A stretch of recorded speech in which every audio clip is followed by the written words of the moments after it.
বয়সের এই প্রান্তে মানুষ জানতে শুরু করে দেশ, পরিবেশ ও ইতিহাস।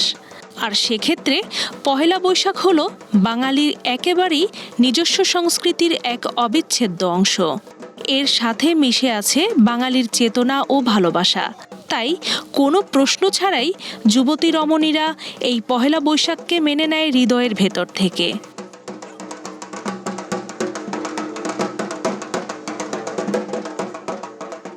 আর তাই যুবতীরা এই দিনে নিজেকে ফুটিয়ে তোলে ভোরের আলোর মতো করে।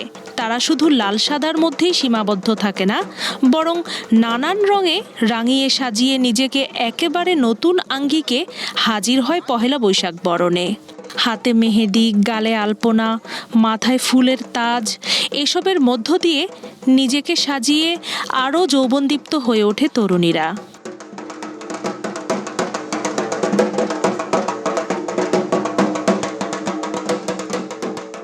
অনেক সকালেই অংশ নেয় মঙ্গল শোভাযাত্রায়। টিএসসি, শাহবাগ চত্বর সহ বিভিন্ন জায়গায় ঘুরে যায় শোভাযাত্রা। এর মধ্যেই বাদ্যের তালে নাচ শুরু করে তরুণীরা। এক একজন যেন এক এক রঙের উড়ে বেড়ানো প্রজাপতি।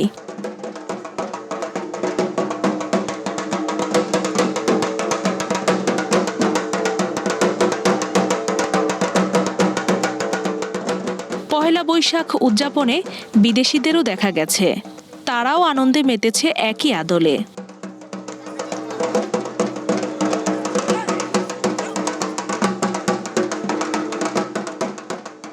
সবচেয়ে আকর্ষণীয় হচ্ছে দলবদ্ধ হয়ে নাচ। গানের তালে তালে একঝাঁক তরুণীদের নাচ যেন জীবনের সঞ্চার। আশপাশের সবাইকে মুগ্ধ করিয়ে দেয় এই আলোকচ্ছটা। তারুণ্যে ভরপুর এই নাচ যেন সবার মধ্যেই প্রাণের সঞ্চার করে।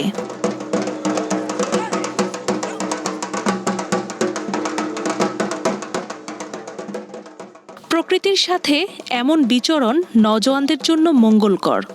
দেশ, জাতি ও সংস্কৃতির সাথে মিলেমিশে একাকার হয়ে যাওয়াটা অবশ্যই একটি খাঁটি বাঙালিপনা।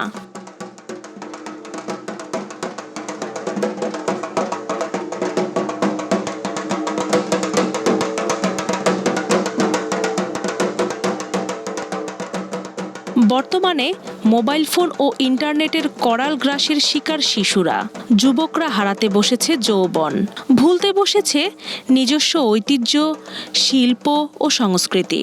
এরই মাঝে প্রতি বছর এই পহেলা বৈশাখ নিয়ে আসে জীবনের আলো। কালে কালে বাঙালি সংস্কৃতি ঠিক একইভাবে অদৃশ্য থাবা থেকে বাঁচিয়ে রাখুক ভবিষ্যৎ প্রজন্মকে, জীবনকে মাতিয়ে রাখুক প্রাণের সাথে।